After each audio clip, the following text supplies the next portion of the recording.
বাংলার বাড়ি প্রকল্পে লিন্টেল পর্যন্ত নির্মাণ ৭২%। বাকিদের দ্বিতীয় কিস্তির টাকা মিলবে কবে? উপভোক্তাদের মধ্যে ৭২% ঘরের নির্মাণ কাজ লিন্টেল স্তর পর্যন্ত সম্পূর্ণ করেছেন, কিন্তু বাকিরা তা করতে পারেননি। বাংলার বাড়ি প্রকল্পে দ্বিতীয় কিস্তির অর্থ দেওয়া আনুষ্ঠানিকভাবে শুরু হয়ে গিয়েছে। পাশাপাশি বিধাননগরের বাসন্তী কলোনির একাংশে বাংলার বাড়ি তৈরির উদ্যোগ নিল কলকাতা পৌরসভা। এর সাথে একাধিক পরিবারের মুখেও হাসি ফুটল বাংলার বাড়ি প্রকল্পের মাধ্যমে। বিস্তারিত জানুন আজকের ভিডিও থেকে। উপভোক্তারা কি জানাচ্ছেন এবং কবে পাবেন দ্বিতীয় কিস্তির টাকা, এই সমস্ত তথ্যই রয়েছে এই একটি ভিডিওতে, তাই অবশ্যই শেষ পর্যন্ত আমাদের সঙ্গে থাকুন। এর পাশাপাশি এমনই বাংলার বাড়ি সংক্রান্ত আপডেট সবার আগে আপনার কাছে পৌঁছে দেওয়ার দায়িত্ব আমাদের, তাই আমাদের চ্যানেলটি সাবস্ক্রাইব করে অবশ্যই পাশে থাকা বেল আইকনটি প্রেস করে রাখুন। বাংলার বাড়ি প্রকল্পে লিন্টেল পর্যন্ত নির্মাণ ৭২%। বাকিদের দ্বিতীয় কিস্তির টাকা কবে মিলবে? কেন্দ্রীয় অভিযোগে বারবার সরব হওয়ার পর মুখ্যমন্ত্রী মমতা বন্দ্যোপাধ্যায় রাজ্যের নিজস্ব গৃহ নির্মাণ প্রকল্প বাংলার বাড়িতে গ্রামীণ গরিব মানুষদের বাড়ি তৈরির জন্য টাকা দেওয়ার কথা ঘোষণা করেছিলেন। সেই মতো ইতিমধ্যেই দুটো কিস্তি দেওয়া হয়েছে ১২ লক্ষ উপভোক্তাকে, কিন্তু পঞ্চায়েত ও গ্রামোন্নয়ন দপ্তরের সাম্প্রতিক পরিসংখ্যান অনুযায়ী প্রথম কিস্তির অর্থ পাওয়া উপভোক্তাদের মধ্যে ৭২% ঘরের নির্মাণ কাজ লিন্টেল স্তর পর্যন্ত সম্পূর্ণ করেছেন, কিন্তু বাকিরা তা করতে পারেননি। তথ্য বলছে মোট ১২ লক্ষ উপভোক্তার মধ্যে ৮,৬৫,১৬৪ জন এই পর্যায়ে পৌঁছেছেন, অর্থাৎ এখনো পর্যন্ত ৩ লক্ষের বেশি উপভোক্তা রয়েছেন যারা এই লিন্টেল পর্যন্ত কাজ করেননি।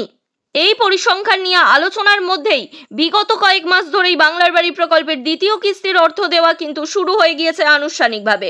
প্রকল্প অনুযায়ী নির্মাণ কাজ লিন্টেল স্তর পর্যন্ত পৌঁছলেই মিলবে দ্বিতীয় কিস্তির অর্থ। প্রতি পরিবারের জন্য পাওয়া যাবে ৬০,০০০ টাকা। মোট অনুদান ১,২০,০০০ টাকা, অর্থাৎ ২ দফায় ৬০,০০০ টাকা করে পাবেন উপভোক্তারা। প্রশ্ন উঠছে, যে ২৫% উপভোক্তা এই নির্দিষ্ট লক্ষ্যে পৌঁছতে পারলেন না, অর্থাৎ লিন্টেল পর্যন্ত কাজ করতে পারলেন না, তারা কি দ্বিতীয় কিস্তির টাকা পাবেন? তথ্য বলছে রাজ্য দ্বিতীয় কিস্তির টাকা ইতিমধ্যেই ছাড়লেও বেশ কয়েকটি জেলায় বাংলার বাড়ি প্রকল্পে বাড়ি তৈরির অগ্রগতি আশানুরূপ নয়। দক্ষিণ ২৪ পরগনায় প্রকল্প বাস্তবায়নের চিত্র সব থেকে দুর্বল। জেলায় ১,৬৩,০০০+ মানুষের মধ্যে প্রথম কিস্তির টাকা যারা পেয়ে গিয়েছেন তাদের মধ্যে ৮২,০৭৩ জন লিন্টেল পর্যন্ত কাজ সম্পন্ন করেছেন, অর্থাৎ এখনো পর্যন্ত ৫০.১৯% মানুষ এই কাজ সম্পন্ন করতে পেরেছেন। এর মধ্যেও ৩,১৫৮ জন উপভোক্তা এখনো বাড়ি তৈরির উপকরণ সংগ্রহই করেননি বলে দাবি দপ্তরের রিপোর্টে জানানো হয়েছে। পরিসংখ্যানে আরও জানা গিয়েছে, দক্ষিণ দিনাজপুর, কোচবিহার যথাক্রমে দ্বিতীয় ও তৃতীয় সর্বনিম্ন স্থানে রয়েছে। দক্ষিণ দিনাজপুর ৪০,০৪৩ জন উপভোক্তার মধ্যে ২৫,১২৭ জন এবং কোচবিহারে ১,১৩,০০০+ জনের মধ্যে ৭৬,১৬৩ জনের ঘর লিন্টেল স্তর পর্যন্ত তৈরি হয়েছে, যা যথাক্রমে ৬২.৭৫% এবং ৬৬.৯৬%। এবার আপনাদের মধ্যে যদি কেউ এই ৩টি জেলার মধ্যে থাকেন, অর্থাৎ দক্ষিণ দিনাজপুর, কোচবিহার অথবা দক্ষিণ ২৪ পরগনা, যারা লিন্টেল পর্যন্ত কাজ করেছেন অথচ টাকা পাননি, তারা কিন্তু আমাদেরকে কমেন্ট করে জানাতে পারেন।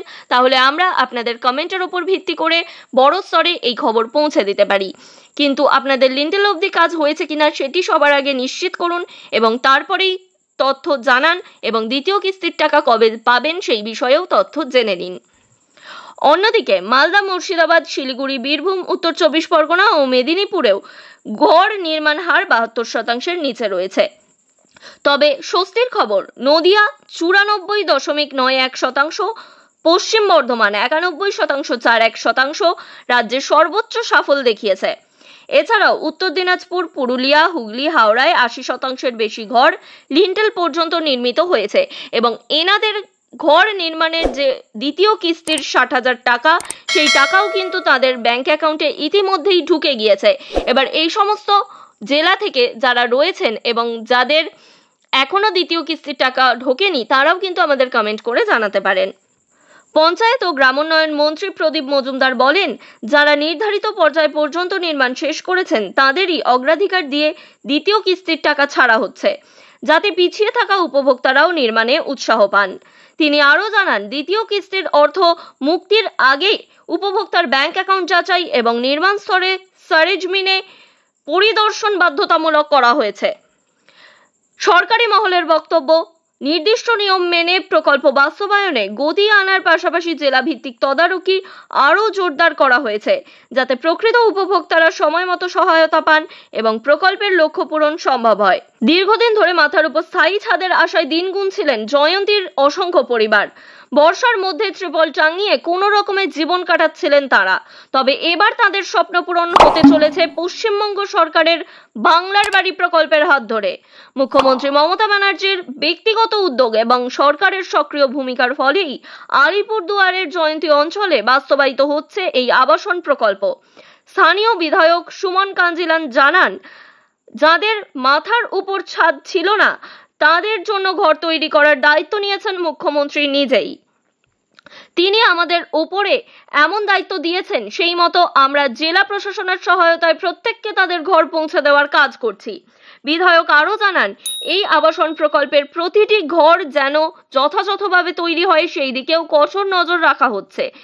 একই সঙ্গে রাজ্য সরকার ও জেলা প্রশাসনের পক্ষ থেকে নিশ্চিত করা হয়েছে এই প্রকল্পে যাতে কোনো দুর্নীতি না হয়। জয়ন্তীর বাসিন্দাদের দীর্ঘদিনের স্বপ্ন অবশেষে পূরণ হতে চলেছে। এই আশার আলো নিয়ে এসেছে রাজ্য সরকারের বাংলার বাড়ি প্রকল্প। পাশাপাশি উল্টোডাঙায় বিধাননগর স্টেশন লাগোয়া এবং খালপাড় বরাবর তৈরি হয়েছে বাসন্তী কলোনি। এবার সেই বাসন্তী কলোনির একাংশে বাংলার বাড়ির উদ্যোগ নিল কলকাতা পৌরসভা। উল্টোডাঙা খালপাড়ের উল্টো দিকে থাকা বাসন্তী কলোনির 208টি পরিবারের জন্য আপাতত 13টি চারতলা বহুতল নির্মাণ করা হবে। সম্প্রতি সেই কাজের শিলান্যাস হয়েছে। ঠিক হয়েছে 350 বর্গফুটের মোট 208টি ফ্ল্যাট বানানো হবে। বর্তমানে এই 208টি পরিবারের বাসিন্দা বাসন্তী কলোনির একটি অংশে খালধার লাগোয়া পূর্বালী পার্কের সামনে ঘর বানিয়ে বসবাস করেন। ওই জায়গাটিকে বাসন্তী কলোনি পূর্বালী পার্ক নামেই ডাকা হয়। ওই জমিটি রাজ্য সরকারের অধীনে, তাই সেখানে বাংলার বাড়ি নির্মাণের ক্ষেত্রে কোনো জটিলতা নেই। কিন্তু বিধাননগর স্টেশন বরাবর এই বস্তির যে বড় কলোনি রয়েছে সেই জায়গাটি রেলের আওতাভুক্ত, তাই সেখানে কিছু করা সম্ভব হচ্ছে না রাজ্যের পক্ষে। তবে পূর্বালী পার্কের এই নির্মাণ ঘিরে আশায় বুক বাঁধছেন বস্তির বাসিন্দারা। কারণ বাম আমলে একটা সময় বড় অগ্নিকাণ্ডের ঘটনায় পুড়ে ছারখার হয়ে গিয়েছিল বাসন্তী কলোনি। তারপরে নতুন করে ঘর বানিয়ে দেওয়া হয় সেখানকার বাসিন্দাদের, কিন্তু বামেরা এদের স্থায়ী পুনর্বাসনের ব্যবস্থা করতে পারেনি বলেই অভিযোগ। গত 15-16 বছরে একাধিকবার আগুন লেগেছে এই কলোনিতে। এবার ফ্ল্যাট নির্মাণ হয়ে গেলে অগ্নিকাণ্ডের আশঙ্কা কমবে বলে মনে করছেন সেখানকার বাসিন্দারা। স্থানীয় 32 নম্বর ওয়ার্ডের কাউন্সিলর শান্তিরঞ্জন কুণ্ডু বলেন, নিজেদের ঘর পাওয়া এটা ওদের কাছে একটা স্বপ্ন। রোজ জলের লাইনে দাঁড়ানো কিংবা শৌচাগারের জন্য লাইন দেওয়ার ভোগান্তি শেষ হবে। নিজেদের ফ্ল্যাট, নিজস্ব জলের লাইন, ব্যবহারের জন্য নিজস্ব শৌচালয়।